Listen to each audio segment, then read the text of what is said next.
Good morning students. BSc BEd third year में zoology में आज आपके नेक्स्ट टॉपिक है पैनक्रियाज या अग्नाशय। पैनक्रियाज भी एक प्रकार की अंतस्रावी ग्रंथि होती है।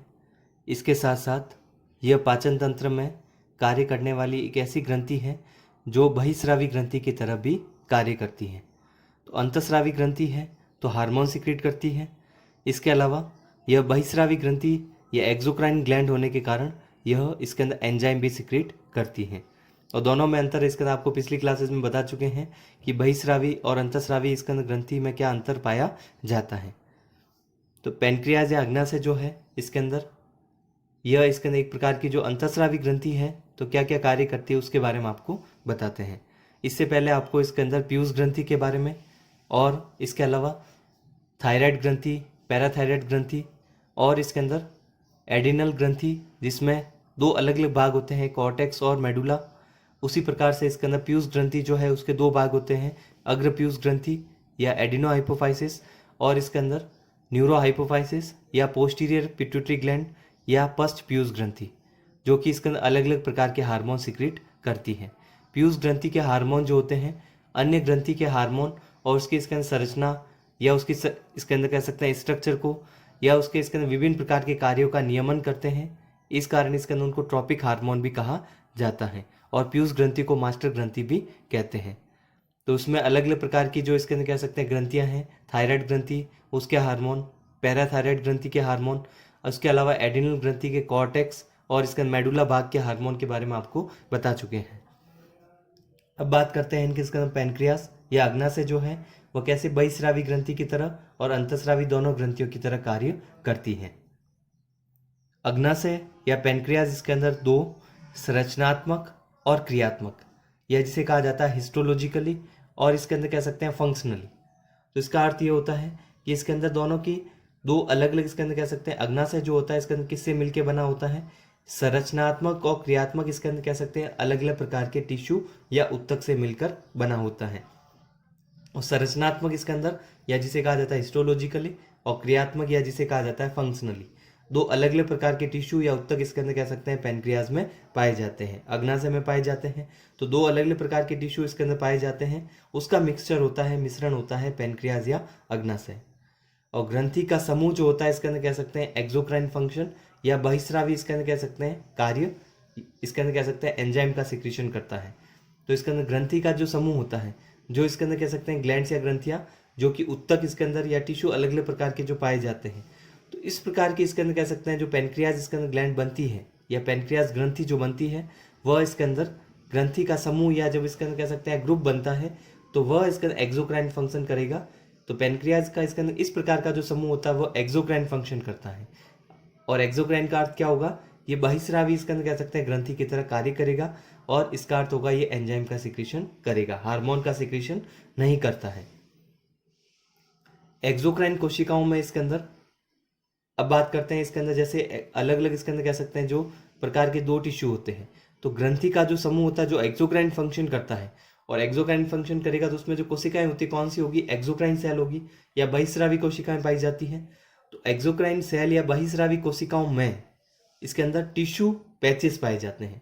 तो जो इसके अंदर एक्सोक्राइन कोशिकाएं जो कि एक्सोक्राइन ग्लैंड या बहिस्रावी ग्रंथि में पाई जाती है, तो इस प्रकार की एक्सोक्राइन कोशिकाओं में टिश्यू पैचेस या उत्तक का टुकड़ा इसके अंदर पाया जाता है। इन टिश्यू पैचेस को कहा जाता है आइसोलेट ऑफ लैंगरहैंस। तो आइसोलेट ऑफ लैंगरहैंस इसके अंदर कह सकते हैं क्या होते हैं, बहिस्रावी ग्रंथि की कोशिकाओं में पाए जाने वाले टिश्यू या उत्तक के पैचेस या उसके टुकड़े।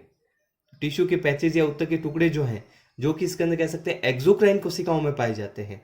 और एक्सोक्राइन कोशिकाएं कहाँ होती है, एक्सोक्राइन या बहिस्रावी कोशिकाओं में होती हैं।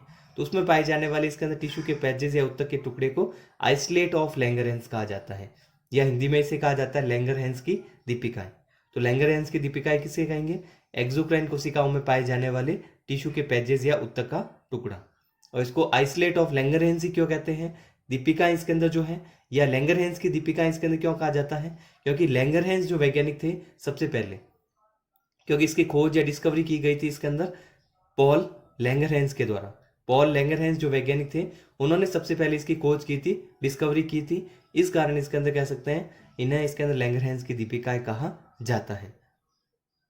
इसकी कोशिकाएं जो होती हैं, अब इसके अंदर एक्सोक्राइन कोशिकाओं में पाई जाने वाली इसके अंदर जो टिश्यू पैचेस जिसको कहा जाता है आइसोलेट ऑफ लैंगरहैंस या जिसको लैंगरहैंस की दीपिकाएं कहते हैं, और लैंगरहैंस ने इसकी खोज की थी।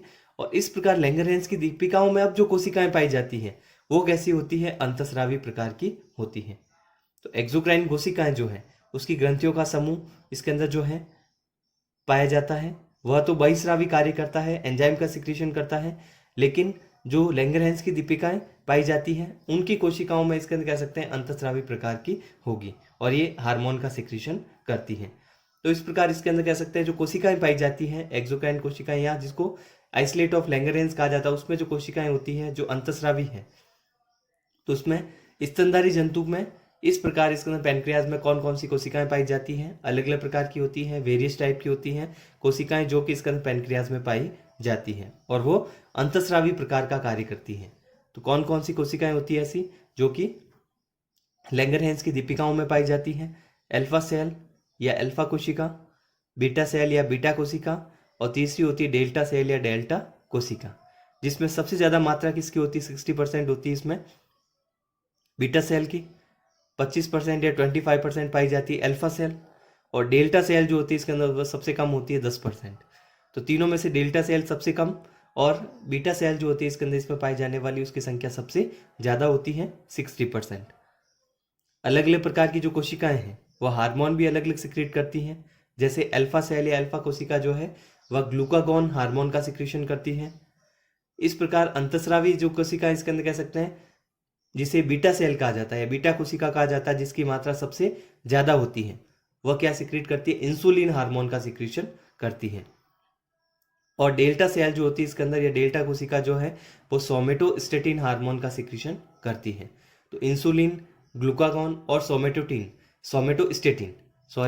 सोमेटोस्टेटिन जो हार्मोन होता है, इंसुलिन हार्मोन और ग्लूकागॉन हार्मोन जो कि अंतःस्रावी ग्रंथियां जो इसके अंदर कह सकते हैं लैंगरहैंस की दीपिकाओं में पाई जाती है उन कोशिकाओं के द्वारा सिक्रेट होता है।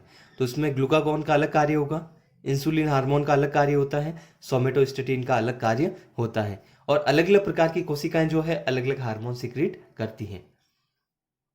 फर्स्ट बात करते हैं इसके अंदर सोमेटोस्टेटिन जो हार्मोन होता है उसका क्या कार्य होता है, फिर बात करेंगे इंसुलिन और ग्लूकागॉन के बारे में। तो सोमेटोस्टेटिन जो हार्मोन है वह इसके अंदर सबसे पहले जो डेल्टा सेल के द्वारा सिक्रेट होता है उसका कार्य होता है। सोमेटोस्टेटिन एक प्रकार का हार्मोन होगा जो इंसुलिन और ग्लूकागॉन, इंसुलिन जो कि बीटा सेल से सिक्रेट होता है, ग्लूकागॉन जो कि अंतःस्रावी ग्रंथियों में इसके अंदर वह अल्फा सेल जो पैनक्रियाज में पाई जाती है उसके द्वारा सिक्रेट होता है। तो इंसुलिन और ग्लूकागॉन के सिक्रेशन को इसके अंदर कह सकते हैं इनहिबिट करता है। तो इसके अंदर ग्लूकागॉन का सिक्रेशन होगा जब अल्फा सेल इसके अंदर उसके द्वारा, इंसुलिन का बीटा सेल के द्वारा, लेकिन सोमेटोस्टेटिन जो है वो क्या करता है, इंसुलिन और ग्लूकागॉन दोनों के सिक्रेशन को इनहिबिट करता है, संदमित करने का कार्य करता है। तो इसको इसके अंदर कह सकते हैं इंसुलिन या ग्लूकागॉन के सिक्रेशन को इनहिबिट करना है तो वहाँ पर सोमेटोस्टेटिन हार्मोन सिक्रेट होता है जो कि डेल्टा सेल के द्वारा सिक्रेट होगा। तो एक तो कार्य होगा इसका इंसुलिन और ग्लूकागॉन के सिक्रेशन को इनहिबिट करना। दूसरा कार्य होता है आमाशय और ड्यूडिनम, स्टोमच और ड्यूडिनम जो होता है स्मॉल इंटेस्टाइन या छोटी आंत्र का पहला भाग होता है। तो आमाशय और ड्यूडिनम की गति को, उसमें जो मूवमेंट होता है जब डाइजेशन होता है उस समय जब इसके अंदर आमाशय में भी गति होती है, मूवमेंट होता है, और उसके अलावा ड्यूडिनम जो कि स्मॉल इंटेस्टाइन का फर्स्ट पार्ट है उसमें भी मूवमेंट होता है। तो उसके मूवमेंट को या मोटिलिटी को कम करने का कार्य सोमेटोस्टेटिन करेगा। इसके अलावा जीआई ट्रैक या जिसे कहा जाता है गैस्ट्रो इंटेस्टाइनल ट्रैक, जो इसके अंदर कौन सा होता है, आमाशय है और आंत्र का जो भाग होता है उसको जीआई ट्रैक कहते हैं। आमाशय क्योंकि इसके कारण इसको गैस्ट्रिक भाग होता है, और इसके अंदर कह सकते हैं इंटेस्टाइनल जो कि आंतरिक भाग होता है। तो आंत्र और अम्लीय इसका आमाशय का जो भाग होता है जिसको जीआई ट्रैक कहते हैं उसमें क्या कार्य करता है, तो आमाशय आंतरिक भाग में इसके अंदर कह सकते हैं सिक्रीशन और अवशोषण को इसके अंदर कह सकते हैं कम करना इत्यादि कार्य इसके अंदर सोमेटोस्टेटिन के द्वारा किए जाते हैं। तो जीआई ट्रैक में जो इसके अंदर कह सकते हैं एक तो सिक्रीशन होगा क्योंकि एसिड का भी सिक्रीशन होता है आमाशय में। उसके अलावा इसके अंदर अवशोषण जो होता है मुख्य रूप से कहाँ पर होता है, इसके अंदर इंटेस्टाइन या स्मॉल इंटेस्टाइन के फर्स्ट पार्ट में होता है, सेकंड पार्ट में होगा। तो यहाँ पर वाटर का या अन्य पदार्थों का या जैव अणु का जो अवशोषण किया जाता है, और सिक्रीशन इसके अंदर डिफरेंट टाइप के इसके अंदर एंजाइम का भी किया जाता है। तो यहाँ पर इसके अंदर कह सकते हैं सिक्रीशन और अवशोषण जो कि गैस्ट्रो इंटेस्टाइनल ट्रैक या जिसे कहा जाता है आमाशय आंतरिक भाग में होता है उसको कम करना। आमाशय और ड्यूodenum में मोटिलिटी या गति को कम करना, और इंसुलिन और ग्लूकागॉन के सिक्रीशन को इनिबिट करना या संदमित करना। तो इसके अंदर एक तो सिक्रीशन और अवशोषण जो इसके अंदर जीआई ट्रैक्ट में हो रहा है, इसके अलावा ड्यूodenum और आमाशय में जो इसके अंदर कह सकते हैं मोटिलिटी को कम करना और हार्मोन के इंसुलिन और ग्लूकागॉन के सिक्रीशन को इनिबिट करने का कार्य डेल्टा सेल के द्वारा सिक्रीट होने वाला सोमेटोस्टेटिन करता है। इसके अलावा सोमेटोस्टेटिन की बात करें तो एक तो फंक्शन 3 इसके अंदर आपको जो बताए गए हैं, इसके अलावा इसके स्ट्रक्चर की बात करें, सोमेटोस्टेटिन जो हार्मोन होता है और ग्रोथ हार्मोन इनिबिटरी हार्मोन, क्यों ग्रोथ हार्मोन जो है हर समय सिक्रेट नहीं होना चाहिए, उसको भी इनिबिट करने के लिए कौन सा हार्मोन सिक्रेट होता है, ग्रोथ हार्मोन इनिबिटरी हार्मोन। तो ग्रोथ हार्मोन को इनिबिट करने वाला जो हार्मोन सिक्रेट होता है तो सोमेटोस्टेटिन, और ये जो इसके अंदर ग्रोथ हार्मोन इनिबिटरी हार्मोन है जिसको GHIH भी कहा जाता है, दोनों की जो रासायनिक पदार्थ होते हैं, दोनों में जो रासायनिक पदार्थ पाए जाते हैं या जो केमिकल स्ट्रक्चर जो दोनों का होता है समान होगा। तो सोमेटोस्टेटिन जो हार्मोन है डेल्टा सेल के द्वारा सिक्रेट होने वाला ग्रोथ हार्मोन इनिबिटरी या संदमित जो हार्मोन होता है, दोनों की इसके अंदर कह सकते हैं रासायनिक संरचना समान होती है, उसमें पाए जाने वाले केमिकल पदार्थ जो होते हैं वो समान होते हैं। नेक्स्ट इसके अंदर बात करते हैं, इसके अंदर हार्मोन बीटा सेल के द्वारा सिक्रेट होता है और बीटा से क्या कार्य होता है, इंसुलिन हाइपोग्लाइसेमिक एंटी डायबिटिक, इसके अंदर हाइपोग्लाइसेमिक इसके अंदर कारक और एंटी डायबिटिक कारक होता है। तो इंसुलिन को हाइपोग्लाइसेमिक क्यों कहा जाता है, इसका अर्थ होता है कि इसके अंदर हाइपोग्लाइसेमिक का अर्थ होगा कि ग्लाइसेमिक का अर्थ होता है ग्लूकोज, और हाइपो का मतलब आपको पहले ही बता चुके हैं, डिफरेंट टाइप की ग्लैंड जो है इसके अंदर उसमें हार्मोन का कम सिक्रेशन होता है या ज़्यादा सिक्रेशन होता है, कम होता है उसको हाइपो कहा जाता है और हार्मोन का ज़्यादा सिक्रेशन होगा उसको हाइपर कहा जाता है। तो हाइपोग्लाइसेमिक का अर्थ होगा ग्लूकोज को कम मात्रा को बनाए रखना, ग्लूकोज की मात्रा को कम बनाना। तो ग्लूकोज इसके अंदर कम मात्रा में ब्लड में कम बनता है जब इसका इंसुलिन हार्मोन सिक्रेट होता है, तो ग्लूकोज कम बनेगा क्योंकि इसके अंदर एक ग्लूकोज को ग्लाइकोजन में परिवर्तित कर देता है, तो इसके कारण ब्लड ग्लूकोज लेवल इसके अंदर कह सकते हैं कम रहेगा। इसके अलावा सेकंड इसके अंदर इसका नाम है एंटी डायबिटिक। डायबिटीज जो होती है इसके अंदर इंसुलिन की कमी के कारण होती है, तो इंसुलिन की कमी के कारण इसके अंदर इंसुलिन जब कम होता है तभी डायबिटीज होती है, और इंसुलिन जब नॉर्मल या सामान्य अवस्था में होगा तो वहाँ पर डायबिटीज नहीं होती है।